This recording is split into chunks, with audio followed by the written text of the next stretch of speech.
bwana, mbona hapa ni farasi mweupe na huko ni farasi mweupe?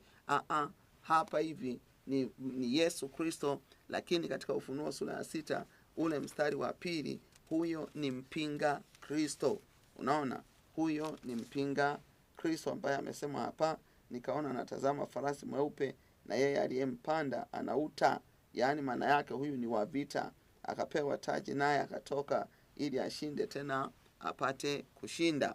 Kwa hiyo sasa, baada ya kanisa kuwa limenyakuliwa, dunia itashtuka.